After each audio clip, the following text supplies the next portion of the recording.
A paz do Senhor Jesus Cristo, a todos os filhos de Deus na face da terra. Aqui é o irmão Xavier do Projeto Vida.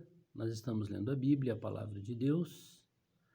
Hoje nós vamos ler o Novo Testamento, o livro de Apocalipse, capítulo 2, versículo 8. E ao anjo da igreja que está em Esmirna escreve: Isto diz o primeiro e o último que foi morto e reviveu. Aleluia! Cristo ressuscitou. Deus é a própria ressurreição. Ele experimentou a morte. Ele se entregou para ser morto por nós, para nos comprar de volta para si mesmo, e reviveu, porque ele é a própria ressurreição. Ele quebrou os aguilhões da morte, as chaves do inferno e da morte, que foi entregue para o querubim que se rebelou. Voltou de volta às mãos do Senhor, que é Cristo, que é o próprio Deus. Aqui há 7 igrejas, que estão em 7 cidades. Em cada cidade uma única igreja. A igreja em Esmirna, não tem as. Porque o corpo de Cristo é um só. E nesta região da Ásia havia mais localidades onde havia irmãos. Então havia igreja em outros lugares, em Filipos. E Deus só escolheu essas 7 para revelar o seu mistério. Porque o número 7 é um número perfeito.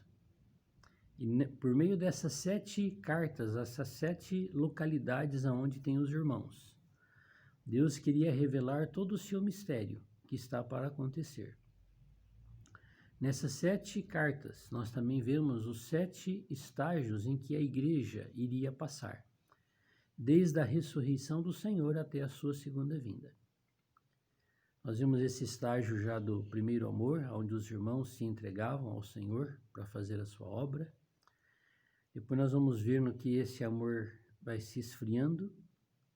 E quando chega na 4ª carta, entra o sistema religioso no meio da igreja, a Jezabel, o sistema católico, onde as pessoas deixam de adorar a Deus para adorar imagens e escultura.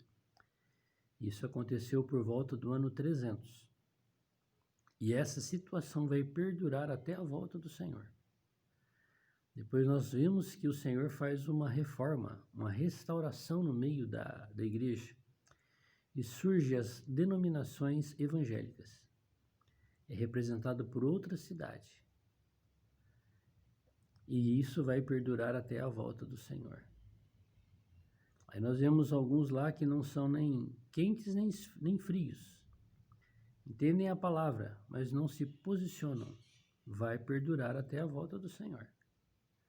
Mas há alguns lá que guardam o nome e a palavra.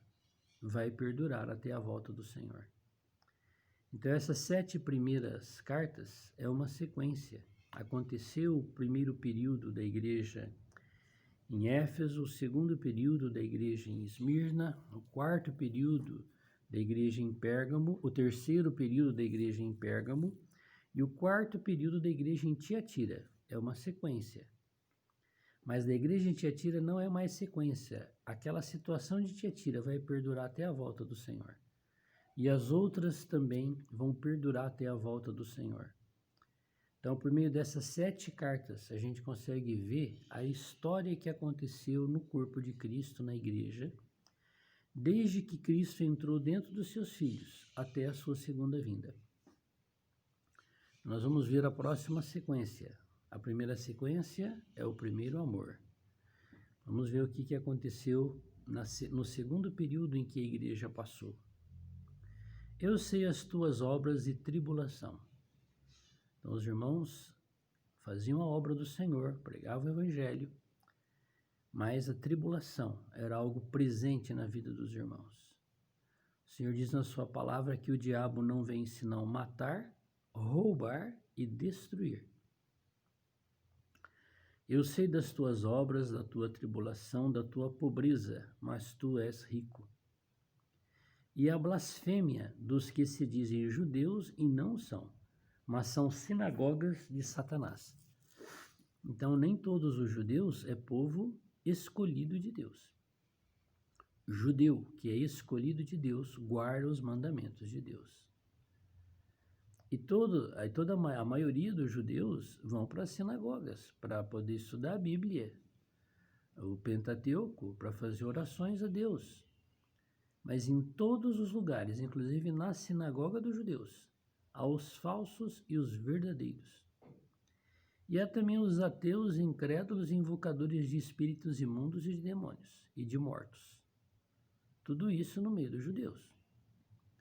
Se isso há no meio dos judeus, também há no meio dos gentios, daqueles que não são judeus. Igreja não são todos.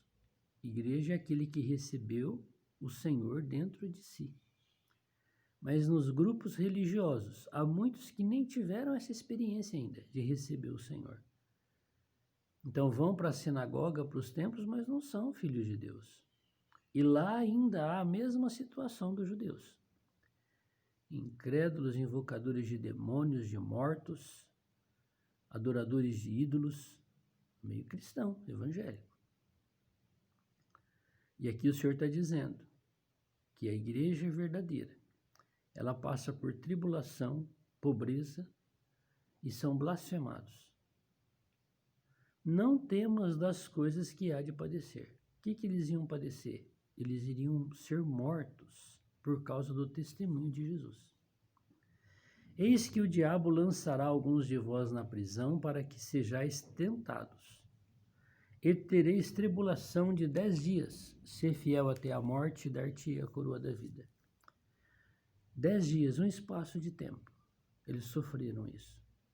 Eles passaram pela tribulação, aonde o governo romano colocava aqueles que se declaravam fiéis e crentes no defunto ressuscitado, que é Jesus Cristo Nazareno, faziam uma festa para ver os leões comerem os servos de Deus. É uma tribulação grande. E aqui o Senhor falou assim, não tenha medo. Hoje você também está em alguma prisão? Você está preso em algum sistema religioso, denominacional? Ou você já foi liberto por Cristo? Quem é que oprime e prende as pessoas? O diabo, Satanás. E hoje, como ele também sempre usou, ele usa o sistema político e religioso para prender os filhos de Deus. E o Senhor diz assim, quem tem ouvidos, ouça o que o Espírito diz às igrejas. Ao que vencer, não receberá o dano da segunda morte. Por quê? Porque que eles receberam o dano da primeira morte. Eles morreram fisicamente, mortos, martirizados pelos leões. Aí o Senhor falou assim, não fica com medo, porque vocês não vão sofrer o dano da segunda morte. E existe a segunda morte, e existe o dano da segunda morte.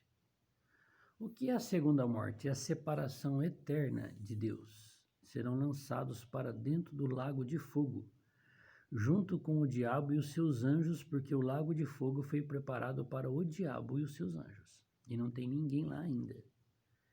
Quem vai estrear o lago de fogo? A besta e o falso profeta durante a grande tribulação. Quando terminar a grande tribulação, eles serão lançados vivos no lago de fogo. Depois do milênio, da volta do Senhor, dos 1000 anos com Cristo, onde o diabo foi preso, o lago de fogo vai receber bastante hóspedes pela eternidade. O diabo e todos os que o seguiram serão lançados lá. Mas se eu e você temos a vida de Deus, o nosso destino é a Nova Jerusalém. A Nova Jerusalém é uma cidade espiritual, onde eu e você fazemos parte dela. A segunda morte é o lago de fogo. É o juízo final do trono branco, onde todo mundo que não foi achado inscrito no livro da vida foi lançado lá, pela eternidade. E o que é o dano? O dano não é a segunda morte. É como haver um grande vulcão, lá dentro tem as lavas ali borbulhando, fervendo, e você não cair lá dentro, mas você passar pela borda do vulcão. e você sentir o cheiro do enxofre, e você sentir o calor ali daquilo que está acontecendo lá dentro. Onde que vai ser isso? Isso vai ser nas trevas exteriores. O Senhor disse que quando Ele voltar, a igreja será julgada, não com respeito à salvação ou perdição, mas é com respeito às obras e fidelidade. Quem não for achado justo e digno de ser vencedor fiel, será lançado nas trevas exteriores. Esse lugar não é a segunda morte, mas é o dano da segunda morte. Os filhos de Deus vão experimentar o que é estarem separados da festa do casamento entre Cristo e a igreja, por um período.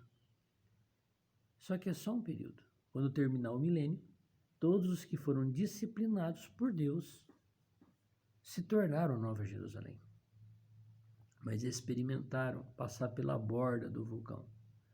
O que é sentir o julgamento de Deus. E ali haverá choro e ranger de dentes. Mas não é a segunda morte, porque a segunda morte não pertence aos filhos de Deus, mesmo que foram desobedientes e na volta do Senhor foram disciplinados por Deus nas trevas exteriores. Mas depois do milênio haverá a segunda morte, não é o dano, onde todos que não foram achados inscritos no livro da vida foram lançados lá. Vamos falar com o Senhor? Senhor Deus Todo-Poderoso, obrigado porque o Senhor nos livrou da morte, do lago de fogo, do inferno, e o Senhor nos chamou para o Filho do seu amor. Nós te pedimos graça para sermos obedientes a Ti e sermos fiéis até a morte. Nós queremos receber de Ti no Teu julgamento a coroa da vida. Senhor Deus Todo-Poderoso, nós não queremos sofrer o dano da segunda morte na sua volta. Por isso, ajuda-nos a sermos fiéis a Ti. Amém. Que Deus te abençoe. Que Ele te guarde, que você tenha um dia na presença de Deus. Amém.